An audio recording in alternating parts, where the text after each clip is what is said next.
en esta edición de Business Conexión y recibimos ya a Eduardo Irastorza, profesor de OBS Business School. Eduardo, muy buenos días. Muy buenos días, un placer estar con vosotros. Bueno, es una jornada en la que estamos viendo cómo los mercados acaban de conocer esa radiografía de la economía estadounidense, cómo se está enfriando, estancando ese crecimiento, al mismo tiempo que estamos a la espera también de lo que digan las actas del Banco Central Europeo y sobre todo en tiempo de descuento para en la primera semana de mayo escuchar ya a la Reserva Federal. Con todos los datos que estamos conociendo, quería preguntarle, mientras parece que la lucha contra la inflación, sobre todo la general, se va cosechando avances, pero crece la amenaza de recesión, ¿cómo ve el escenario mirando a Estados Unidos?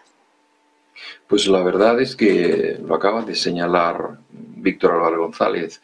La inflación en Estados Unidos se está conteniendo muy positivamente, está ahora en términos de un 5%, lo cual es positivo porque Estados Unidos sigue y seguirá siendo durante mucho tiempo la locomotora de Occidente.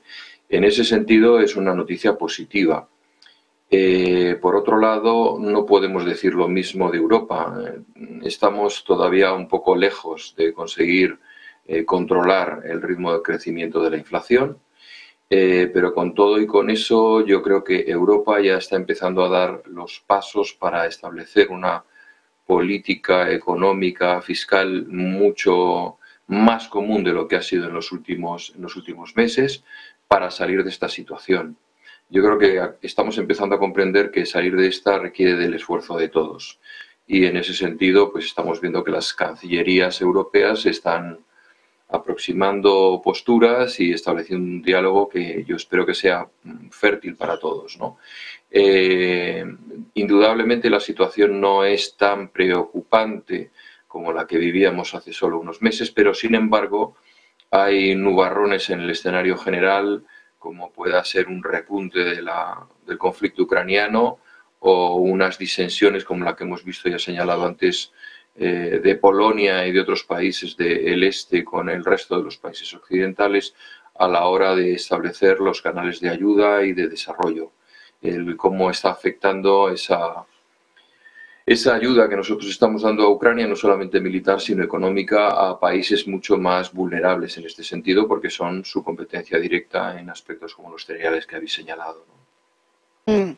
Estabas comentando cómo esa lucha contra la inflación en Estados Unidos parece dar frutos. Venimos de conocer precisamente esa inflación en la eurozona, caía al 6,9% en marzo, con los alimentos disparados, pero sobre todo con esa subyacente niveles récord del 5,7% y de alguna manera se dibuja, ¿no?, ese camino todavía mucho más largo parece, ¿no?, en lo que puede ser el camino de subida de tipos en el BCE, al tiempo que Isabel Schnabel decía hace unas horas tan solo que eso de aventurarse, decidir qué va a pasar en mayo en las próximas reuniones, que es difícil y que también hay que ver cuál es el impacto de lo que han sido las tensiones del sector bancario sobre las economías, mirando precisamente a esa lucha contra la inflación y a ese impacto todavía sin medir de la crisis financiera. ¿Cuál es la radiografía de Europa? Pues tú lo acabas de señalar. Por mucho que nos felicitemos porque la inflación se contiene, seguimos teniendo el dato extraordinariamente preocupante de la subyacente, que hace referencia a aquellos bienes de mayor consumo por parte de todos, nuestra bolsa de la compra, nuestro día a día. Y ahí no hay perdón. En España, por ejemplo, ahora mismo estamos viviendo una sequía importante. Yo no me gusta hablar de cambio climático, yo creo que es un aspecto mucho más amplio, pero sí es un hecho que tenemos una sequía que va a afectar una vez más a la inflación subyacente porque toda la producción agrícola está muy comprometida. Eso por un lado y sobre todo hablando de lo que nos toca a nosotros. Por otro lado, en el aspecto financiero hay un aspecto pendiente absolutamente clave, que es ver cómo el sistema europeo digiere el cadáver de Credit Suisse, cómo salimos de esta. Yo creo que tiene un coste financiero muy importante. Ahí está UBS, que hace ya muchos años hizo sus deberes en cuanto a diversificar el riesgo, ampliando su cartera de clientes, no solamente a grandes fortunas, sino a muchísimos más particulares, muchas más empresas de otras dimensiones, etcétera. y Deutsche Bank, que también está intentando pescar en este río revuelto. Pero sobre todo creo que el daño para el sistema financiero se cifra en que nuestro buque insignia, que es las finanzas suizas y aquellas que están en países con situaciones mucho más ventajosas, como puede ser Luxemburgo, etcétera, pues se está poniendo en entredicho. El otro día comentabais en este mismo canal que China está a la caza y captura de todos los capitales que fluctúan en el mercado con su propia oferta financiera, y desde luego pues demuestra una solvencia en sus cifras que lo convierte en una opción apetecible. Yo creo que el mundo en el cual los bancos europeos y norteamericanos eran el refugio para todas las fortunas de países emergentes se está poniendo en entredicho, y eso es algo bastante preocupante. Creo que es absolutamente clave actuar con transparencia y transmitir los logros que se van consiguiendo en la gestión de una crisis. Muchas veces una crisis es una oportunidad de fidelización en la medida en que transmites a tus públicos que lo has hecho bien y que sabes salir de las situaciones más difíciles, ¿no? Mucho más que quien no lo ha tenido que demostrar nunca. Mirando ese contexto y ese escenario, ¿no?, en el que se pone en entredicho el refugio de los bancos europeos y estadounidenses para los emergentes, precisamente mientras se dibuja ese nuevo escenario, ese orden internacional multipolar, está, por una parte, apuntabas hace un momento cómo Estados Unidos va a seguir siendo el líder, la potencia occidental, pero en un momento en el que nos encaminamos a esa desdolarización que parece que se va dibujando y que parece acercarse con más velocidad, aunque requiera su tiempo, ¿cómo puede afectar y cómo hay que interpretarla a la hora de examinar lo que van a ser esas relaciones y lo que puede ser ese comercio y esa moneda del dólar?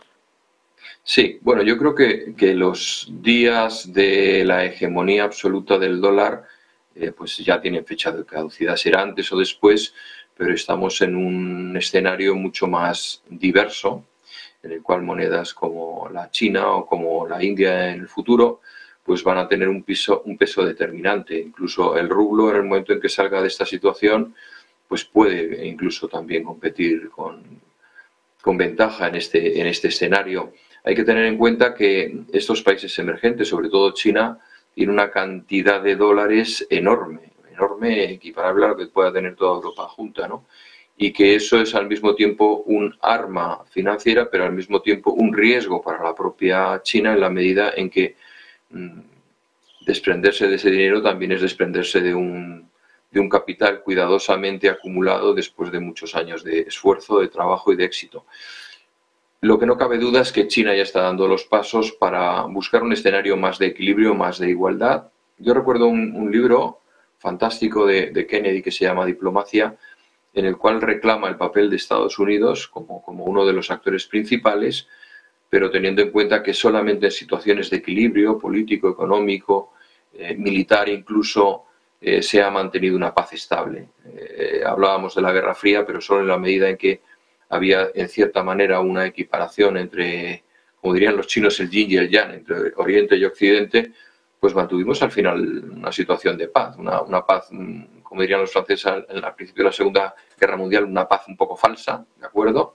Una paz un poco loca, pero indudablemente paz. Esa situación se vino abajo en el momento en que Rusia colapsó. Estados Unidos aprovechó ese momento y yo creo que se ha acostumbrado a esa posición de predominio y al hecho de que tiene la máquina de emitir dólares y tener, no lo olvidemos, una deuda pública, una deuda exterior enorme a la que atender. ¿Sí, Eduardo? Sí, ¿me escuchas? Sí, claro. Sí. Como te decía. Sí, no, es que pensaba, digo, creo que te estaba cortando, sigue. No. Vale, de ninguna manera. Vale, pues entonces, lo que quería preguntarte, mientras está dibujando todo ese cambio, la figura de China está todo el tiempo sobre la mesa mientras se dibuja evidentemente ese pulso en la radiografía internacional. Y sin embargo, hemos visto esta mañana, por hablar un poco más en el corto plazo, esta semana, perdón, esa doble lectura mientras se lleva a cabo la reapertura del gigante asiático, aunque bueno, está claro que en el futuro la voz de China va a ser mucho mayor de lo que hasta ahora ha defendido con ese posicionamiento económico.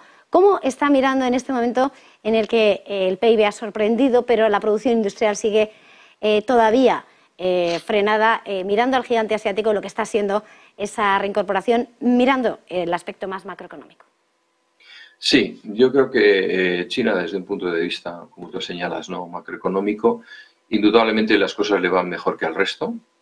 Sin embargo, lógicamente su producción está orientada en gran parte a mercados exteriores. Es su fortaleza y al mismo tiempo es su debilidad. En el sentido en que el resto de las economías se enfrían, tampoco puede crecer al ritmo que desearía. Y este es un hecho que está condicionando muchísimo pues su desarrollo. Digamos que China ya se encuentra en la fase 3.0, en la cual ya no replica como en la 1 los productos a precio barato, ni en la fase segunda, en la cual pedía a los países occidentales que instalaran sus fábricas en su territorio, sino que está en la tercera fase, en la que ella genera nuevas tecnologías. Y aquí se encuentra con dos importantes aspectos de rechazo. Por un lado, el hecho de que ir por delante supone una amenaza. Lo hemos visto con el G5, por ejemplo, con las nuevas tecnologías, en donde ya estaba incluso por delante en su investigación de Estados Unidos en algunos aspectos, ¿no? Y por otro lado, sus propias marcas que tienden y quieren desbancar, como ha ocurrido en el caso de la telefonía o de ordenadores y dispositivos digitales personales, a los mercados occidentales. Desplazarlo significa también conseguir la preferencia de esos mercados hacia sus productos. En el caso de la telefonía ya hay muchas marcas que son muy bien valoradas, ¿no?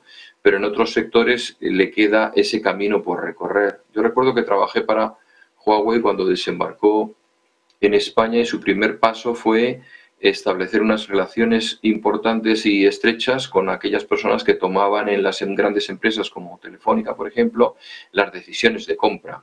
Era una situación mucho más, entre comillas, servil de la que actualmente mantienen, en donde tienen una posición de fuerza. Bueno, no en todos los ámbitos esa posición de fuerza se ha conseguido.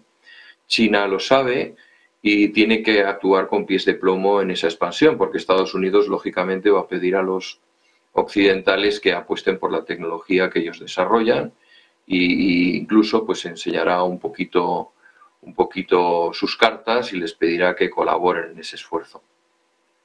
Pues muchísimas gracias, como siempre, Eduardo Irastorza, profesor de OBS Business School. Ha sido un verdadero placer. Feliz jornada y felices clases. Y buen negocio. Y buen negocio, por supuesto. Y nosotros continuamos y